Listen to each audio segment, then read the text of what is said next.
One minute I was standing next to a deep fryer, and the next I was watching the sunset over the Sahara.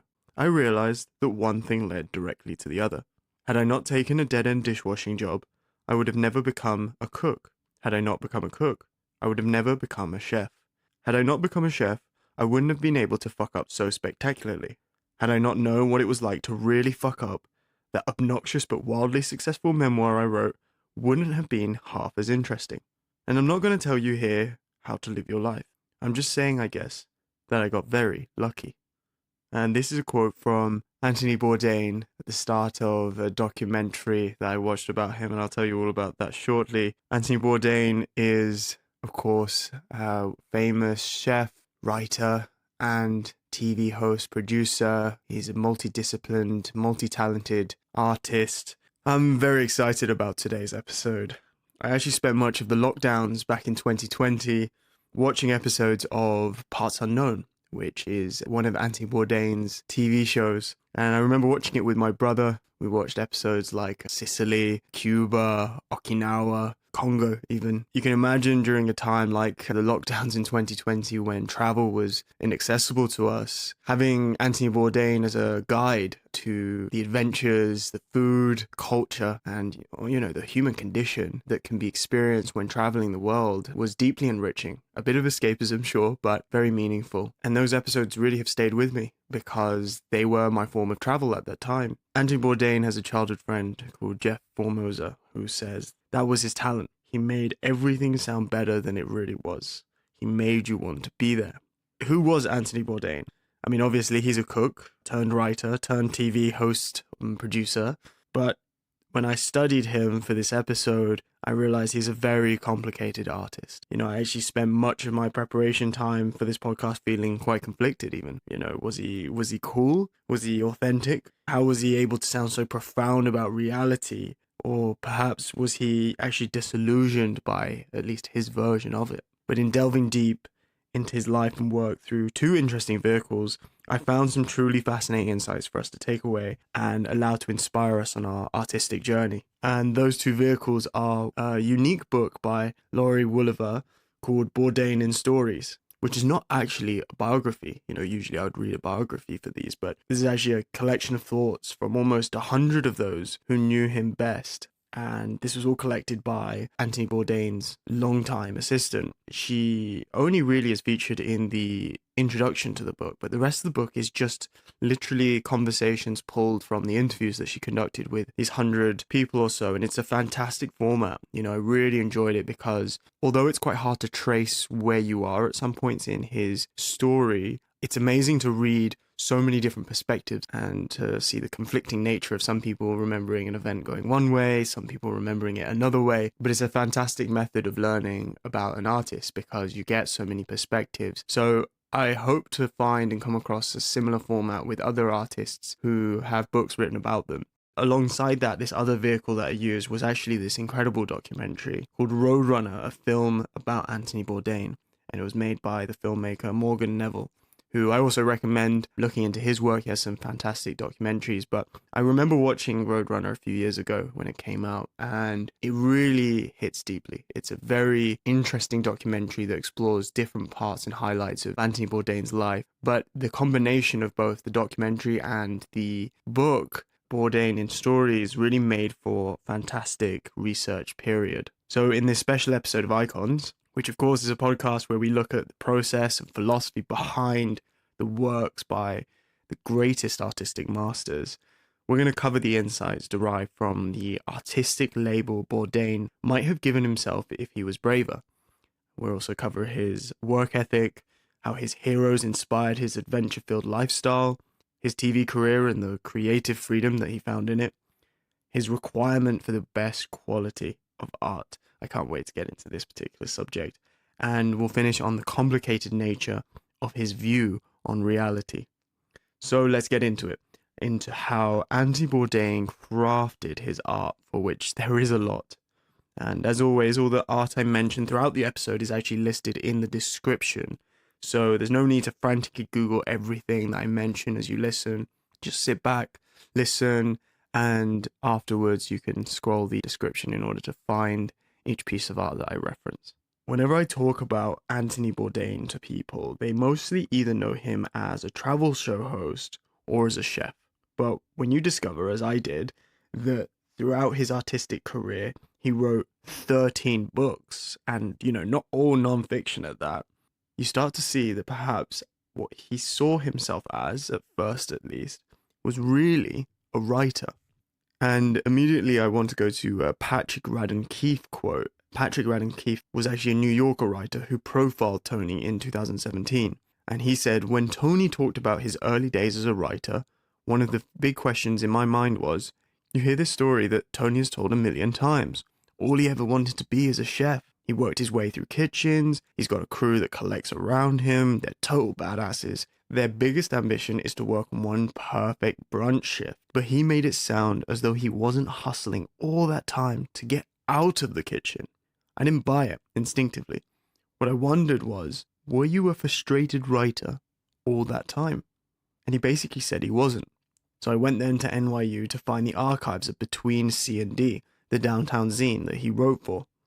I want to take a moment just to note this question that Patrick Radden Keefe, had in his mind, which is, were you a frustrated writer all that time?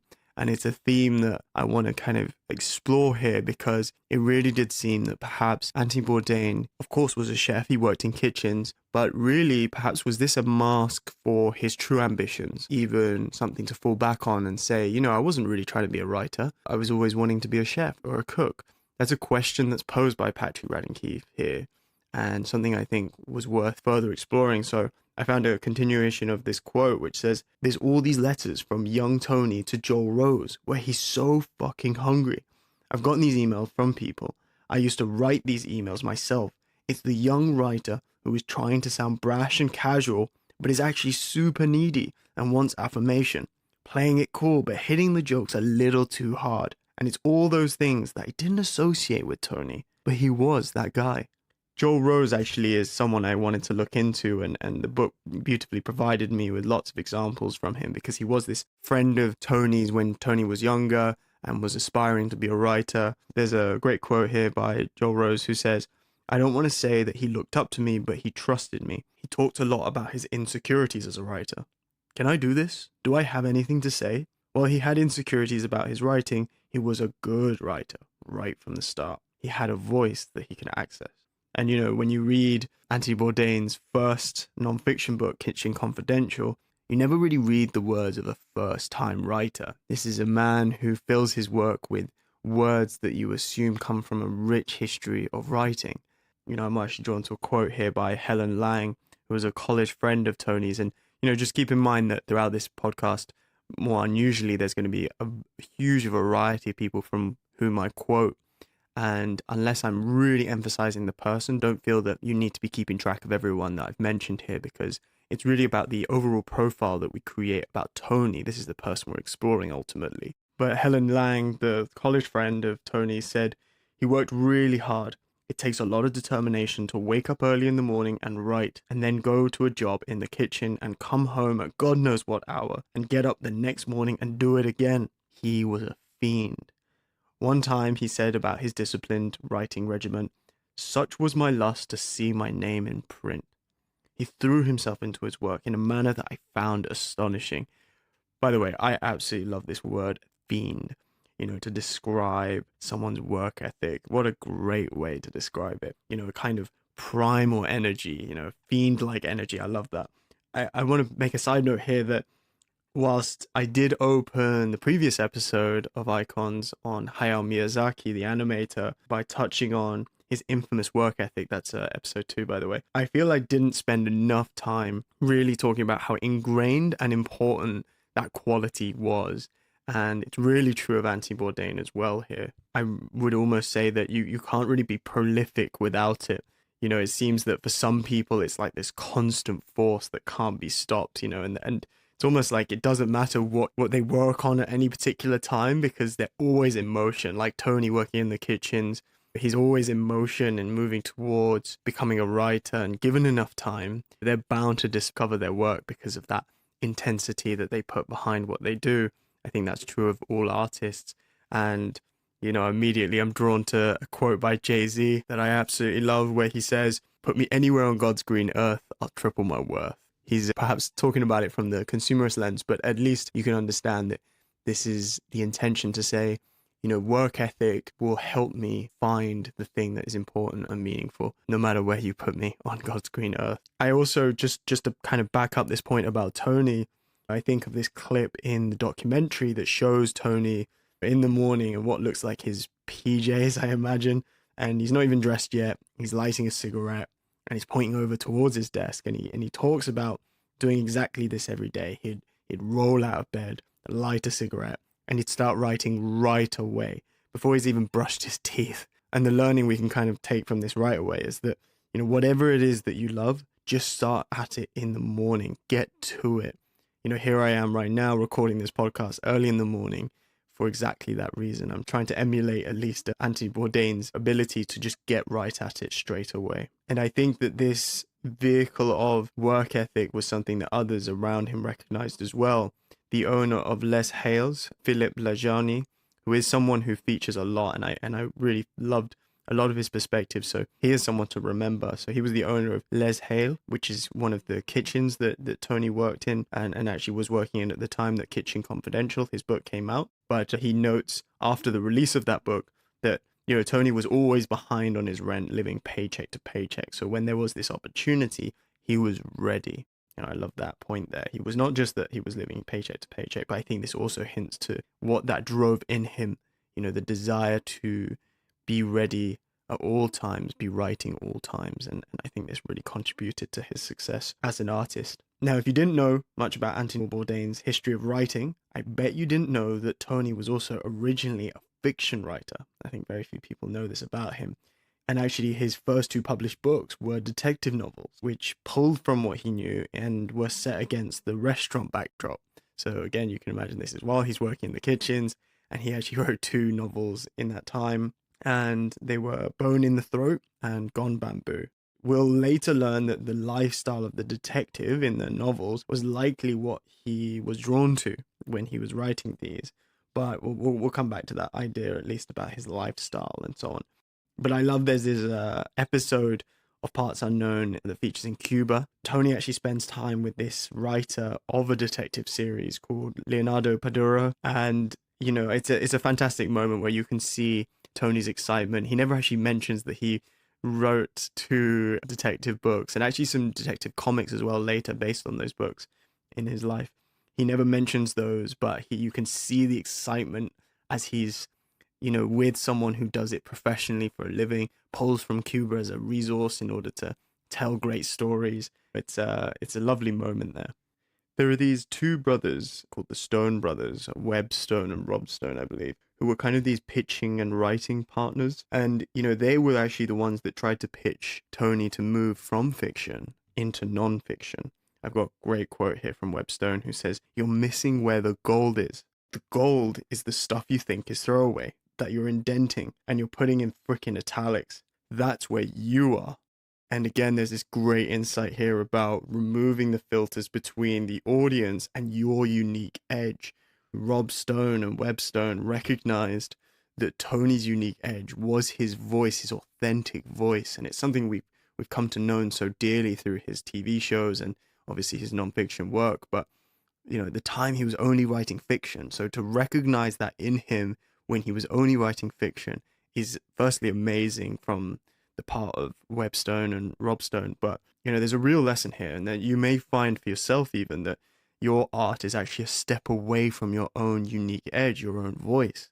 And I know that's true of me. When I started and wanted a creative outlet, I actually was making a YouTube channel, and the format of YouTube is the thing that matters less here. And the thing that mattered about this was that I was actually writing scripts, and I was writing a script that I would read from, as it was this kind of video essay format. But one thing to note was that I would then send that video to a few of my friends, and I recall some of them catching on that I'd made this, but some of them didn't even recognize me in it. They felt like it was a good video essay, but they couldn't hear my voice in it. They didn't even recognize. One person literally didn't reply because they thought that I just sent them some random person's video as opposed to my own creation. And it's funny because part of me was flattered by the fact that they thought my work was good enough to sit amongst those who were also creating video essays on YouTube. But what it was missing was my unique edge, the thing that made what I do interesting and unique, which is my voice. Whenever I read about someone or learn about a particular artist and their art and the process behind it and the passion that I have when I talk about it, it's that real authentic voice that I have that you're hearing now, that only comes off of what I have here, which is just a sheet of quotes that I've pulled from the book and notes that I have for myself. But, I'm speaking authentically and organically. And I think that it was important for me to find that. And it eventually arrived at a place where I'm creating the podcast you're listening to now. But I didn't have that initially when I was writing these scripts and reading from them. And the result was that it was my voice, sure, but it was not the unique version of my voice that you're hearing right now. But when Webb told Tony about this, he actually recalls Tony being quite scared by this. He said that by writing non-fiction and suddenly making his stories that were set in the restaurant world real, he'd actually risk never being able to eat lunch in this town again, I think referring to the kind of chefs that maybe he wanted to, take shots at in his work and maybe exposing part of the world that other chefs or people who worked in kitchens didn't want exposed. He felt perhaps there was something to fear here. Another insight here is that in these extreme emotions like fear, something we've even covered in the first episode with 50 Cent, where we talked about anger being an extreme emotion to pull from, but here it's fear. We should really look in these extreme emotions for art, because this is likely where art is sitting for us. Fear particularly is interesting because it's likely that when we fear something, it's because we have something meaningful and unique to say. And I know this is definitely true of Anthony Bourdain, but another person I think of is Tarantino, Quentin Tarantino, who naturally I will be doing an episode on. But, what I will say is that, when he talks about whether work is good or not, or he later reflects that when work is good enough, when art is good enough, the criticism of the messaging or tone within the work isn't really remembered. It's actually the conversation that's remembered, that is encouraged by the art. I love this idea that you can make your work controversial. In fact, I probably shouldn't even use the word controversial. I can imagine Quentin Tarantino having a problem with that word. For him, it wasn't about creating controversy. It was about creating conversations. Controversy is almost like a lazy word we use to get to some surface conclusion about the conversation as opposed to really being engaged deeply with the conversation. And naturally, Quentin Tarantino's work is very good. It's of a high level. And I think that is found for him in creating those conversations. So, do look for fear in your work and the things that you might be scared of. So Anthony Bourdain writes this 2,000-word essay about the restaurant business that would first become a New Yorker story titled "Don't Eat Before Reading This." And by the way, if you're going to read any of his work and you've never read any of Anthony Bourdain's written work, I would start here. It's going to be linked in the show notes, of course. But this piece called "Don't Eat Before Reading This." It was first sent by Tony, unsolicited, to the Downtown Express, a Tribeca-based community newspaper whose editors actually rejected it. He then sent it to another paper called the New York Press, where it got in front of this guy called Sam Sifton. And Sam Sifton was actually an editor at New York Press. And he mentions, I've got a quote here from him where he mentions that the essay landed and I read it and it was great. It was perfect. It was everything. It was picking up a rock off the restaurant scene and showing everything that was underneath it. I love that, by the way. I'm just going to repeat that. It was picking up a rock off the restaurant scene and showing everything that was underneath it. And it was telling the truth. And it seemed to me to be really important, exciting, funny, brash, profane, and above all, incredibly readable. Tony was a clean writer. What an amazing surmising almost of the qualities that makes up Anthony Bourdain's written work. Exciting, important, funny, brash, profane, and incredibly readable, or incredibly digestible in the format of TV. I love that Sam Sifton recognizes this in him. A similar compliment is given to his writing from Rob Stone, who is the brother of Webb Stone, who we mentioned earlier, who said he wrote with this clear-eyed, simple style. He wasn't trying hard and it wasn't self-conscious. But this quote was actually about his fiction work. So the fact that he already had this quality within his fiction work, which translated so organically to his nonfiction work, really speaks to the testament of his skill here. This piece did go from being okayed as a cover story at the New York Press by Sam Sifton to Russ Smith, who I believe was the head editor at the time, coming back from a holiday and then killing the story. Sam Sifton recalls that he still doesn't know why this happened, but he says, "But I will tell you, I've dined out on the story 1,000,000 times. I liked that story when it was a New York Press story. I liked that story when it was a New Yorker story. I liked that story when it became the book." And that's right, this essay actually became expanded into the book that made Tony famous, Kitchen Confidential. And I love this format, by the way. It's almost like the MVP of a business idea, the minimal viable product, which is that you take not the full version of the business idea in its full totality, but rather you try and bring it down to its simplest essence, the thing that you almost need to test and make true in order to see the time and investment for the full version. So don't just work straight on that full version, but go to that simplest idea first and then test it in the market and see how people respond. That's the MVP idea in business. They kind of did this for the writing. Tony wrote an essay for what would later become his book, but he didn't go straight away and write the book. He tested the idea, saw the response, and the essay did do incredibly well. It was a very popular essay. And so they kind of took this reaction and justified and okayed being able to publish a full book. So perhaps we can do a similar thing with our art. If you feel that you have some grand vision, some big idea, perhaps see if you can distill it down to a simplest idea and test it. And of course, this is perhaps a more commercial lens to the artistic process.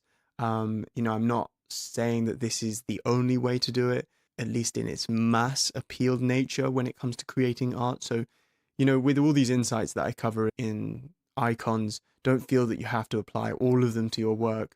In fact, do examine each and every one of them with your own artistic lens and your own perspective. But I do find this one to be particularly insightful when it comes to being able to test something that perhaps you are scared of, you have some fear around, and this might actually help to remove that fear. So I just love that approach. And I've got a quote here from Tony himself, who said to a news reporter after the book came out, "I was in a cranky mood after my last restaurant closed and felt no reason not to tell the truth about a business I both love and have mixed emotions about." Which is a quote I'm noting here because it contrasts his fear that he had, or at least that Webb Stone recalls that he had before he ever wrote nonfiction. But Tony does this a lot. He retrofits a story over his decisions. He is a storyteller after all. And I even noted this about Hayao Miyazaki in the previous episode. A lot of these artists are storytellers, so the way they talk about the process and the way they talk about how they came to a decision is often not a full reflection of the reality, but rather a version of reality that they like to tell, whether it's to their audience or to themselves. But I will do the best I can to try and differentiate the truth between the real process that happened and their perspective of it. But whilst he did tell a lot of stories, he also wanted his life to be a story. And where did this desire for his life to be a story come from? Or perhaps more accurately, be enabled by? Well, Tony mentions that his first heroes were musicians and writers because they were the people who could go on adventures no matter how antisocial they were, but they could make something beautiful out of it. And I think that is a great reflection on and prediction on Anthony Bourdain's work. He says this before he becomes the world-renowned TV presenter that he eventually became.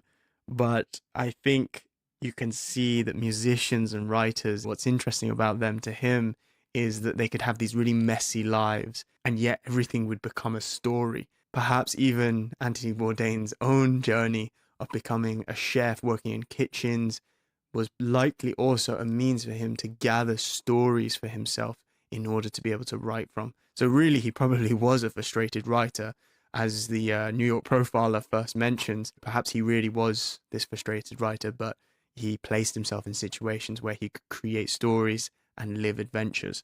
Also, just this note here about him being antisocial. Despite how TV might later show him to be, Tony was definitely an antisocial cat. But despite these original influences mentioned by Tony, having read the book about him, I actually now believe that the title for first influence on Bourdain's approach to lifestyle and adventure goes to a comic book character. Christopher, Anthony Bourdain's brother, mentions that Tony and him used to read The Adventures of Tintin, or Tintin as you may know him in the West, but the French name is Tintin. And these were a series of books about a journalist character who traveled around the world and had lots of adventures. I do recommend reading The Adventures of Tintin if you can. I remember reading a few when I was a child in the bookshops. There were these beautifully illustrated comic books. Each one was set in a different location. It almost does look like the origination of the TV shows that Anthony Bourdain would later make, of being in a different location each time. But this contrasted with Tony's lack of actual travel that he did when he was a child, perhaps encouraging Tony to create ideas of traveling in his mind.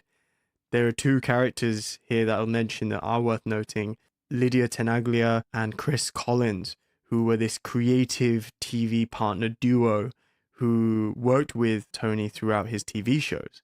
And they both noted that when they first traveled with Tony on a TV show called A Cook's Tour, that it was evident that Tony had never really done any traveling before. Lydia actually goes to mention that Tony's view of the world had emanated from books and from films. Almost in an encyclopedic way, he could grab all these references, and I think he was excited to go on this journey to see if reality matched his imagination.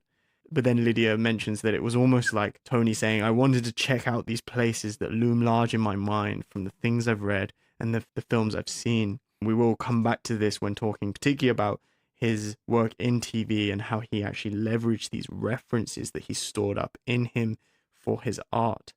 But Tintin actually reappears later in his life when he's working at a kitchen, and he, at this point, wanted to be a cartoonist. It's hard to trace exactly in his lineage or his story where exactly he wanted to be a cartoonist, but I believe it to be almost at the same time that he was originally writing fiction work.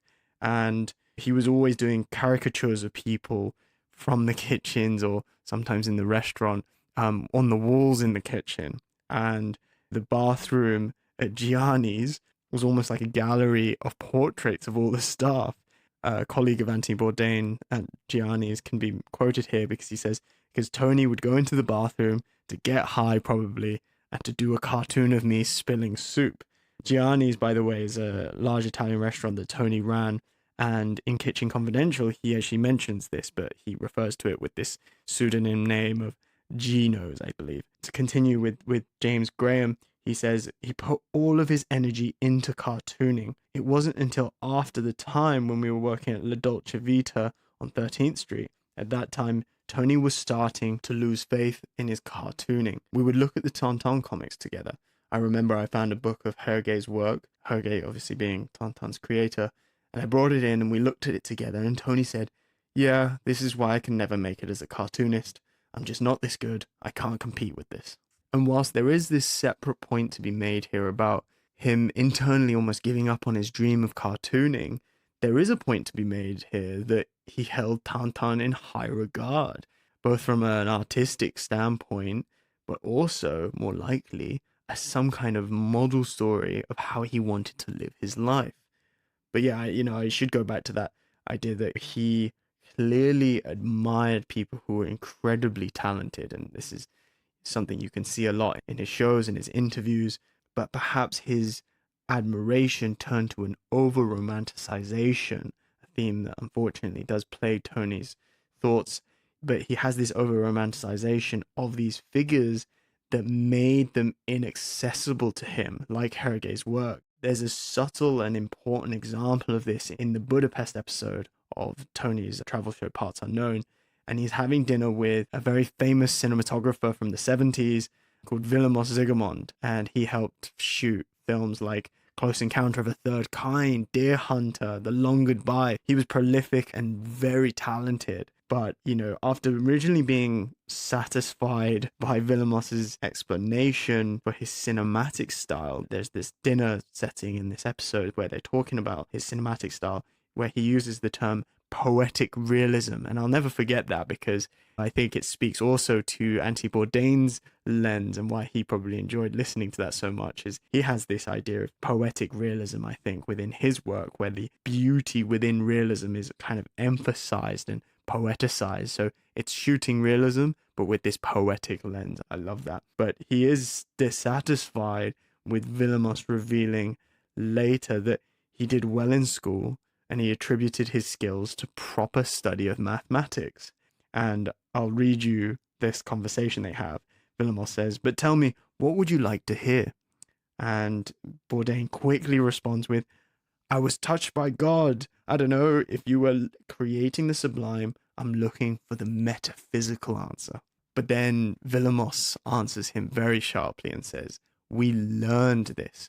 We learned to be an artist," which I love. He's immediately dispelling, look, I wasn't born this way. I wasn't encountering God. I was learning skills and I was applying skills, which is a beautiful notion, because you could almost accuse me of this notion of over romanticizing and idolizing artists by creating a podcast and calling these artists icons. But once you listen to an episode, you find out that I'm actually trying to make these people accessible, to find the part of them that is relatable and what actually helped them create the art, rather than to simply hold up their art as some mystical product that arrived into the world perfectly. You might notice in these episodes, I don't spend too much time just talking about the different bits of art.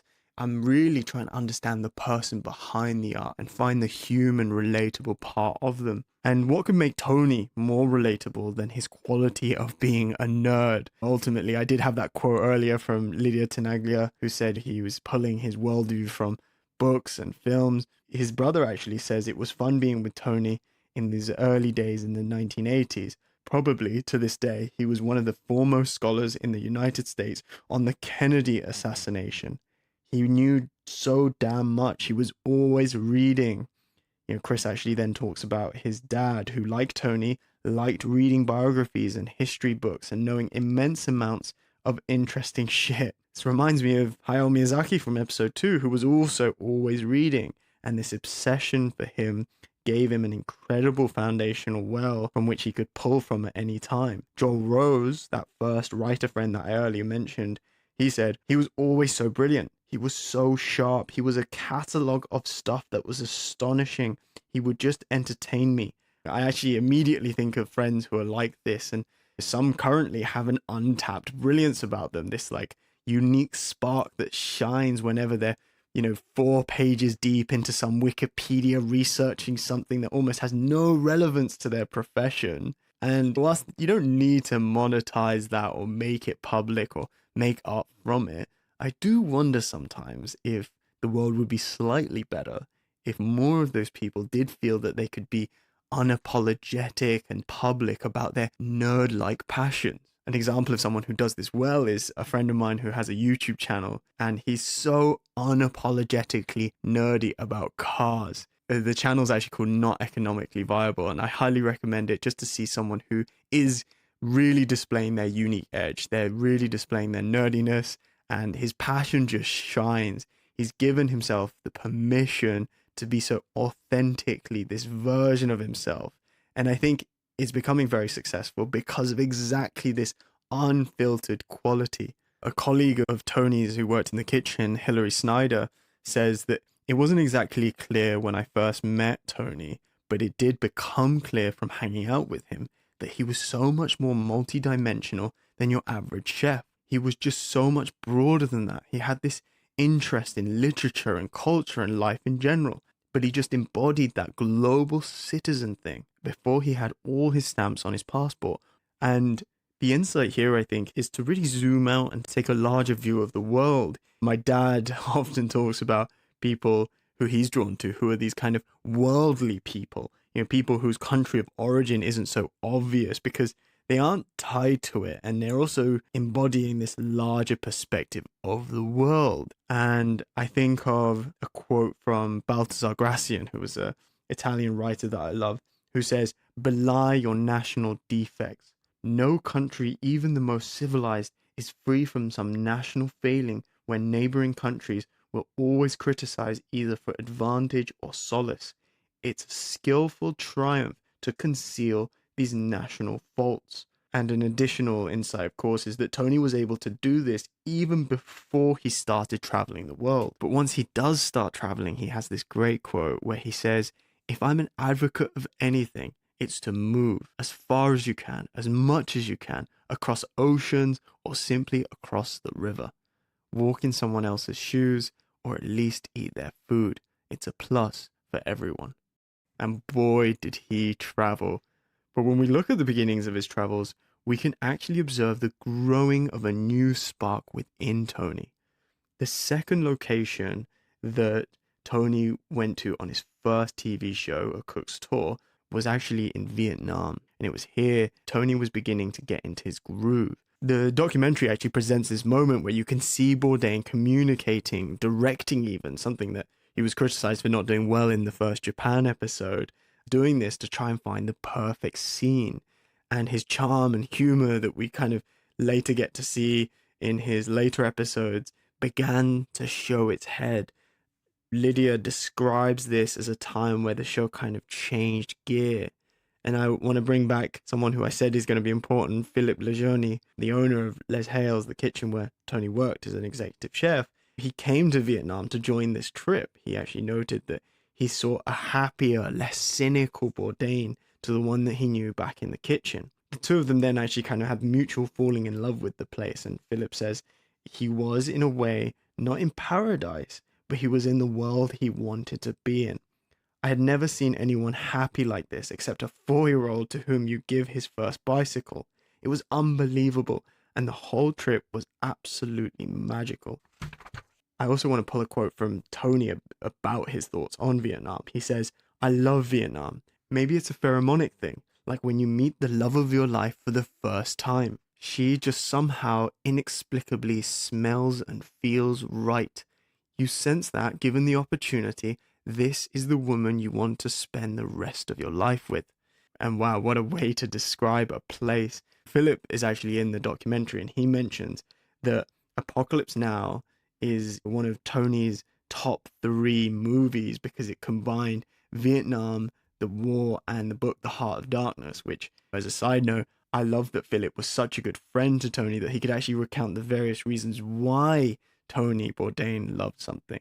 And this isn't necessarily an insight for improving your art, but definitely a life lesson we should take away, which is to kind of know someone so well to become such good friends that you can actually talk about exactly why they love something, even when they're not present. And so Vietnam was almost this mythical place for Tony because of its present nature in Apocalypse Now. There's a side note I want to make about it, which is that Robert Volo, who was another kitchen colleague of Tony's in New York, said that we were all into movies together. We had a tape of the soundtrack of Apocalypse Now going in the kitchen for months. You know, Tony loved films, but clearly he also wanted to be in them. This actually reminds me of when I worked at a kitchen in a Turkish kebab shop, and they used to play, you know, the Turkish news and Turkish dramas in the background all the time. But there was this one shift that I managed to convince the person I was working with if we could play the Godfather 2 soundtrack. So clearly this was me wanting to live in a place. It is, of course, strange to be playing a soundtrack based on Italian culture whilst in a Turkish kebab shop, but nevertheless, it definitely reflected my mood that I wanted to create and the world that I wanted to live in whilst I was working there and doing that shift. That will always be a very special memory for me. But I think this love of film and being in film in Tony Bourdain was very important as he started to be inspired and create what was effectively self-indulgent film references in the TV shows, which helped him begin to realize that filmmaking could actually be fun. I think he was a little bit put aside by it at the beginning, but he really became to love it. And he calls the art of filmmaking actually a big crayon box, which I love. Chris Collins actually speaks of him at this moment, kind of seeing that Tony could actually have fun with this and that he could create something that has meaning. And again, it's here I'll make that reference that I made before about how he could grab all these references, and I think he was excited to go on this journey to see if the reality matched his imagination. I think that very much comes from his desire of film and so on. But then let's cut to being in Bangkok, where they're filming another episode, and it's a place where the guys only had 24 hours to film a show. And this is where Bourdain is seen to direct by being direct. He says, shoot, I'm going to have a blast, no retakes, catch it in the edit. There's a quote from Anthony Bourdain here that I'll pull, which says, I'm a big believer in winging it. I'm a big believer that you're never going to find the perfect city travel experience or the perfect meal without a constant willingness to experience a bad one.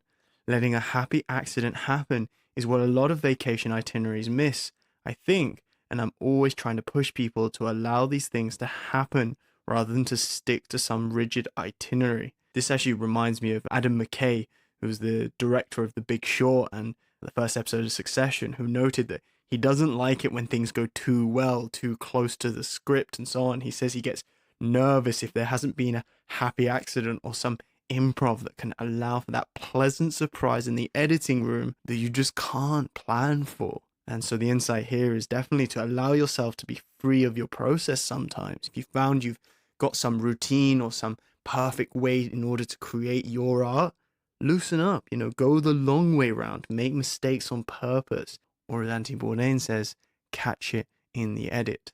Chris Collins then again notes that what started to grow at this moment was this understanding of, Tony, you don't need to tell us everything. You need to experience this and ask questions. That's how we're going to learn from this place. It's not you being a travel guide, it's you being open to experience. And of course, the intro to the voiceover Cook's tour reflects exactly this mindset. He says, I'm looking for extremes of emotion and experience. I'll try anything. I'll risk everything. And just a note here on the voiceover, this was actually originally written by Lydia and Chris, which kind of helped to set the context. I'm talking about voiceover for the whole show. It helped to set the context for each scene. But then Tony began to edit it slowly and surely before arriving at a place where Lydia referred to him being maniacal about it, recognizing that it was ultimately an extension of him, right? And his voice. So he should be exactly that, maniacal about it. It is his voice after all. But then let's contrast this with Karen Rinaldi, who was the book editor and publisher, noting that Tony once told her that he'd never do TV and that it would be him being a big sellout and that she should shoot him if he ever did it.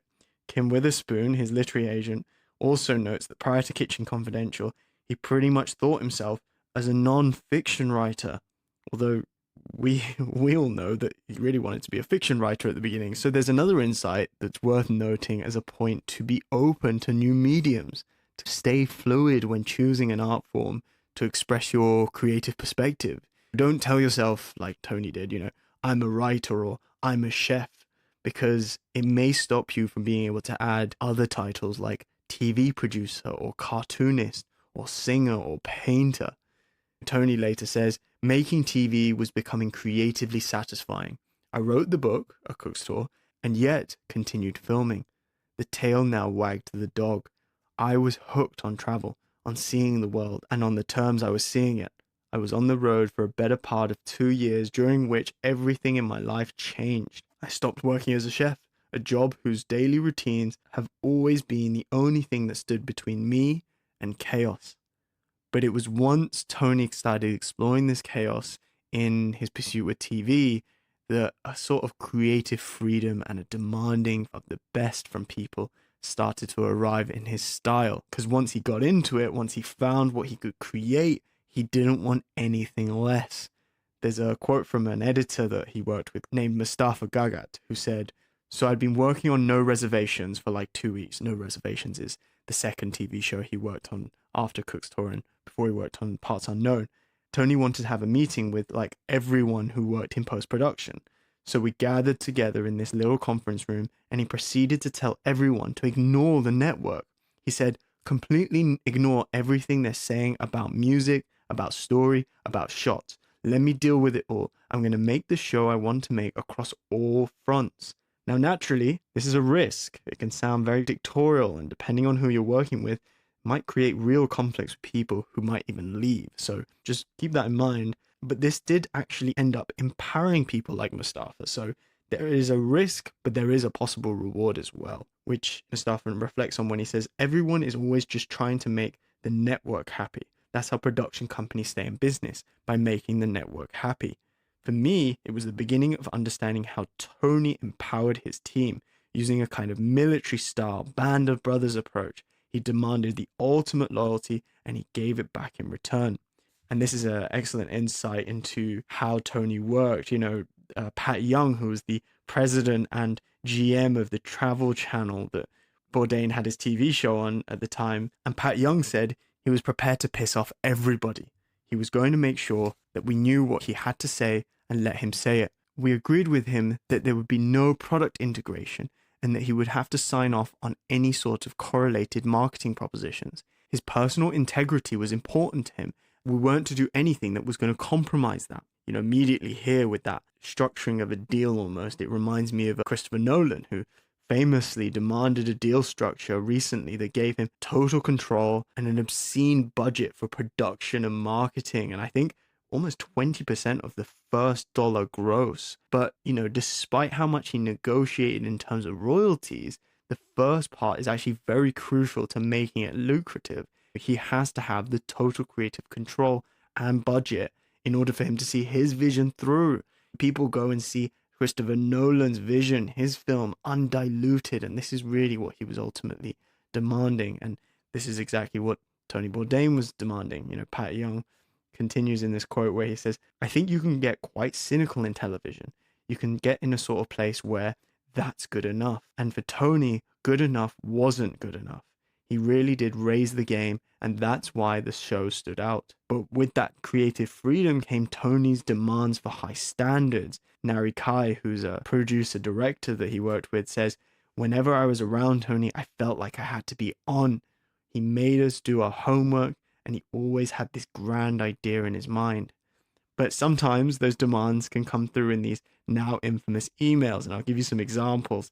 He wrote this one email to Chris Collins, the producing partner he had, saying, aspiring to mediocrity. This is a grim, inevitable, and all too predictable trajectory to the passage of a good television episode. People aren't as stupid as your minions clearly believe.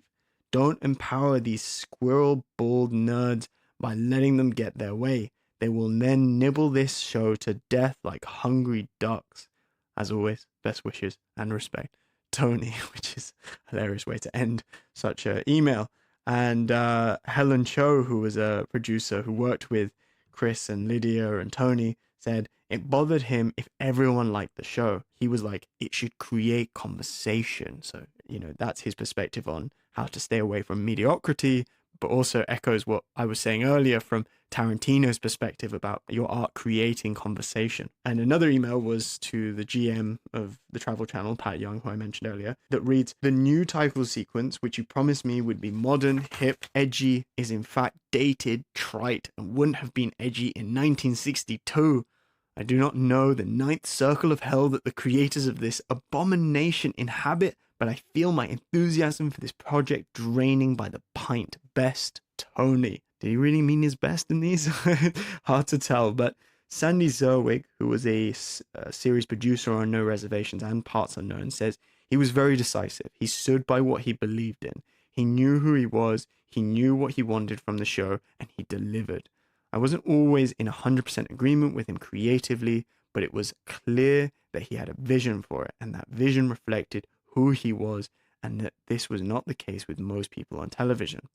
I think this whole television stigma, by the way, is really interesting. It's almost seen as less than at times. 10 plus years ago, actors would actually be scared of doing TV series. I know that's not the case now, but there was definitely a time where they were scared by it, that it might prevent them from landing larger movie roles. But it was exactly this undermining of TV that allowed shows like, if you recall House of Cards in the beginnings of Netflix, really to take the spotlight and capitalize on this underserved art form. And I think that's exactly what Tony Bourdain did.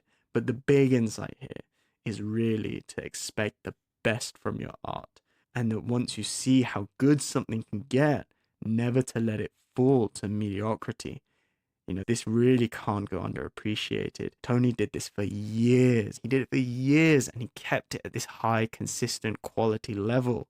Charlie Munger says this about business. He said, it's not about getting rich that you have to worry about. It's about staying sane.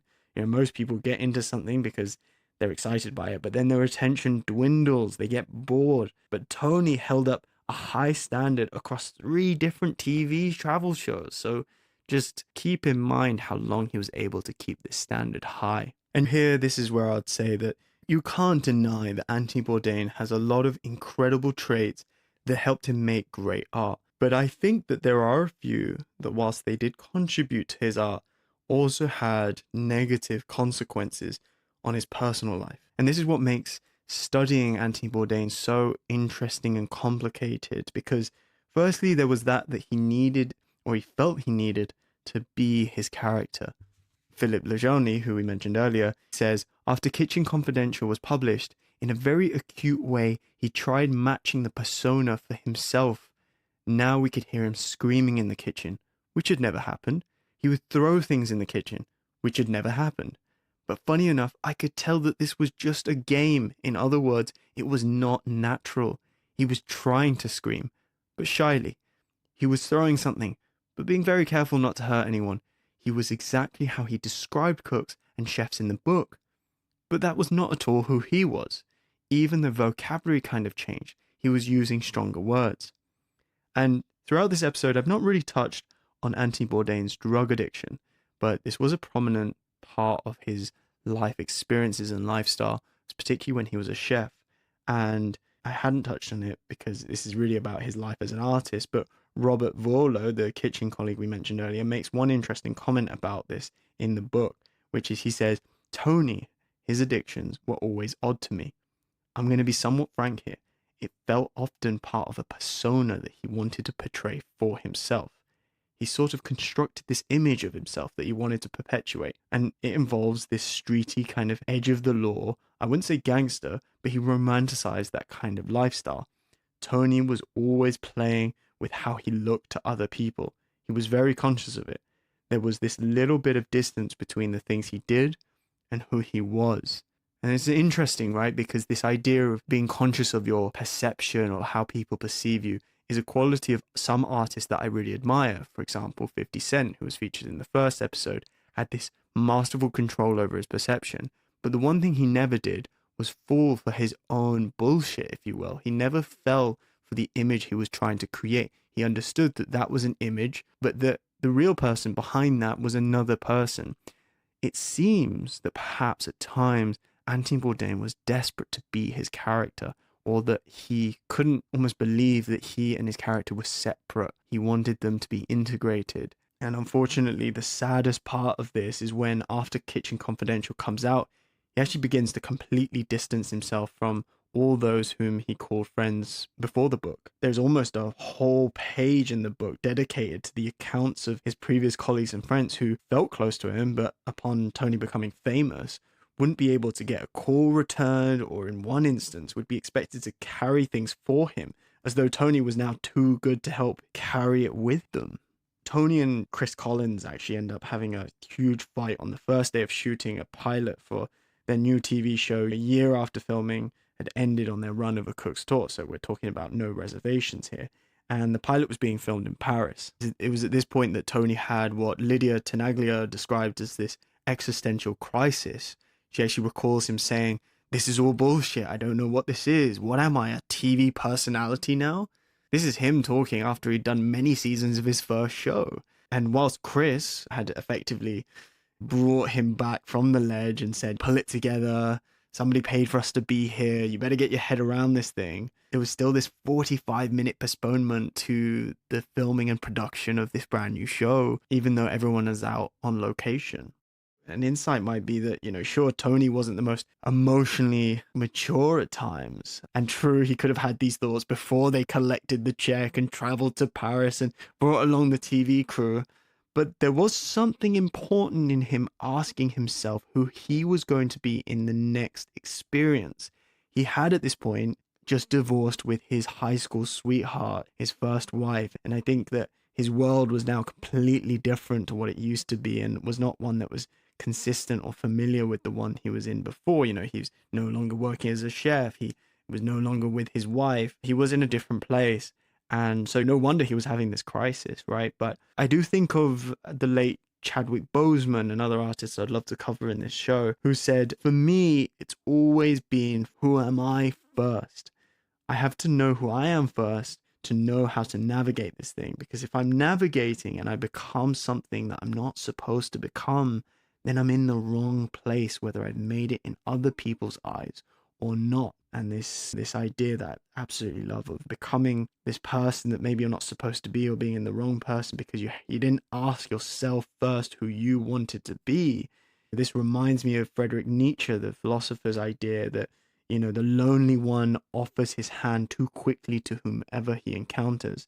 But, whilst he uses the word lonely one here, I could say that this would also apply to the ambitious but ultimately aimless individual, right? Someone who hasn't developed a base of confidence from which to be able to say no to certain opportunities before they get led astray. So it seems that some part of Tony, some part inside Tony knew this and wanted him to think deeply and act cautiously. But his insecurity is perhaps what also drove this. Helen Lang is quoted in the book talking about a dinner she had with Tony after Kitchen Confidential was published, where Tony apparently said, the brass ring comes around only once and I'm going to grab it with both hands. To this, Helen says, he knew it was his big opportunity and he might not get another one. The first wife that Bourdain had just divorced with said he didn't want to slow down. He thought everything was going to be taken away from him real quick, that he had 15 minutes. And Daniel Halpern, who was Tony's editor and publishing partner, said it was as if he felt all of this was happening and he could see it happening, but he didn't deserve it. It's a shame. This is a deep insecurity, I think, of his. He said, and it seemed that to be right at the heart of so much of his effect. He couldn't believe he was Anthony Bourdain. And the quote continues, he was always kind of easygoing, but really, when you're with him, at least in my experience, he was uncomfortable enough with himself that you felt uncomfortable. It would be taxing, actually, to spend 2 or 3 hours with him because you felt that there was part of him that didn't want you to be there and that he'd rather just be alone. And I find there's this fascinating contrast. Something I've really spent a lot of time dwelling on is this fascinating contrast he has between his desire to become famous, but also his strong desire to constantly be alone. And that's where I think he is naturally an introvert, and yet he has this constant desire and need to be famous. It's almost like he wanted the idea and image of him to be this cool, I don't give a fuck attitude, persona, and he wanted that to be famous, but not his true, perhaps more insecure self. It's worth noting as well that his dreams were also a little childish. Joel Rose mentions at one point, his writer friend, that he dreamed of living a life that he wrote later about, that his dream one day was to be able to just lie on the beach and have a cocktail in some shack in the sand. But this is the sort of escape and dream that someone who has pain within them has usually. And there's definitely a lot of pain within Bourdain, and there's definitely a need to escape. He has this one artistic friend called David Cho, and he says to David Cho in an episode of one of his travel shows, he says, do you think a certain level of dissatisfaction or unhappiness are an essential part to the creative process? David then replies, I think even great art can be created when you're happy, but I think the best art in the universe is created through intense suffering. So then, do you put yourself in a situation where you're constantly in pain? And the answer to that question is yes. Tony then responds to this and says, that's just about everybody I know. And the thing is, when you read this book about him, you realize that's not true, but perhaps it was true of Tony. Nancy Bourdain, his first wife, said there were times where Tony would want to just go to the movies. It didn't matter what movie, any movie. Looking back, I realized this was an escape. He just couldn't handle whatever he wanted to tell me, or not tell me, or whatever was going on.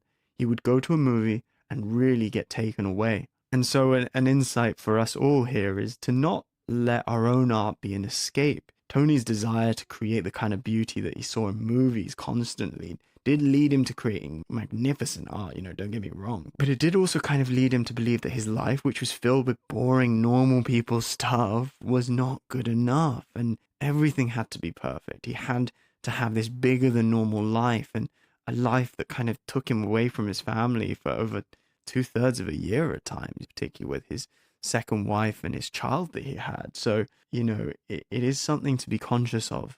But this is where, unfortunately, Anthony Bourdain's story has a tragic end. In 2018, at the age of 61, he committed suicide by hanging himself whilst filming a new episode of Parts Unknown in France.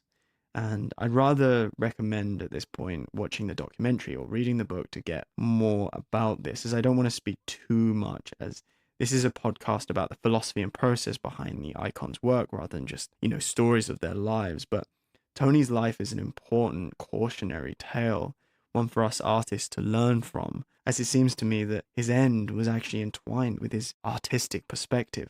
Anthony Bourdain, at the time of his suicide, was in a romantic relationship that, from the accounts of many in the book, he was obsessed in. After his first two divorces, that's right, two divorces, arriving at the age of 60, he was seen to have been in quite a dark place. Then suddenly he completely flipped and found himself in a new relationship that gave him new life and energy, and he had her come and direct some of the TV show, which breathed new life into his artistic attitude. Although this did also cause complications with those who he'd been working with for over 20 years, causing him to even fire his cinematographer due to conflicts between them and Tony's new girlfriend. Ultimately, this was another new story for him to involve himself in. And a Parts Unknown co-worker theorizes that Bourdain, remember a recovering heroin addict, turned a lifelong addictive personality to another person, and that was extremely dangerous. Then, whilst filming this new episode of Parts Unknown, a tabloid printed photo suggesting that Tony's girlfriend was cheating on him with a French reporter, holding hands and hugging together in Rome. Producer Helen Cho noted that if you look at his last Instagram story, he played the title sequence music from the 70s film Violent City. And if you've seen the film, you know that the beginning is a series of paparazzi photos of this couple. It's about this woman who betrays him and him seeking revenge. I feel it important to kind of speak on this because it's such a big part of Anthony Bourdain's story. But instead of pulling some insight or making further analysis, I want to instead read you two important quotes from Philippe Lejeune.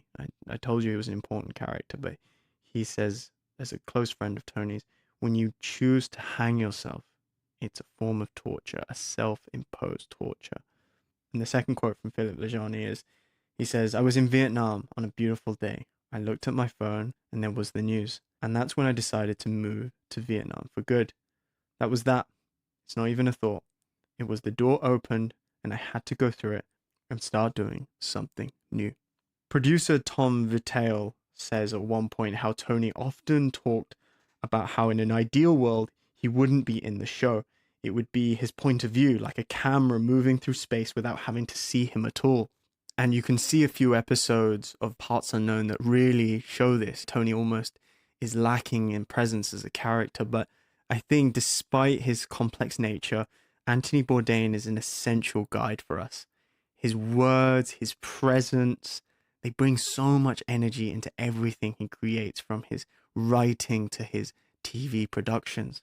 And whilst he didn't lack in those brash and arrogant characteristics, he did also have moments of great wisdom that made his work move beyond simple fun and adventure.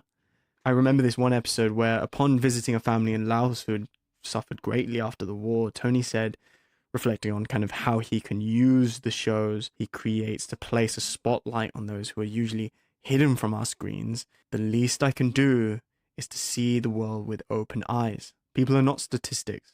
Surely there is value in showing the little things. And this reminds me of a similar wisdom pursued in Princess Mononoke by Hayao Miyazaki, we mentioned in the last episode, which was this idea to see with eyes unclouded. Sometimes I think you have to leave in order to find the beauty in what you've left. And I believe Tony, through his work, did exactly this. He says, travel changes you. As you move through this life and this world, you change things slightly. You leave marks behind, however small. And in return, life and travel leaves marks on you.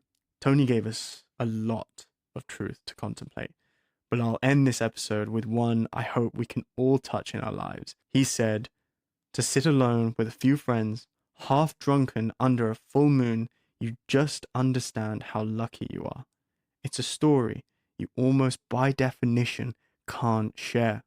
I've learned in real time to look at those things and realize I just had a really good moment. I mentioned that during the pandemic, Anthony Bourdain's Parts Unknown was how I traveled. But in preparation for this podcast, I watched episodes from his 2 other shows and reread a lot of his writing. So if you're curious as to what I think is the best piece of art Anthony Bourdain ever made, I made a free downloadable PDF available in the link in the podcast show notes, where I talk about the piece and dissect it. And you also get a summary of the learnings from this episode. But with that, I've been Justin Campbell Platt. This is Icons. Thank you for listening.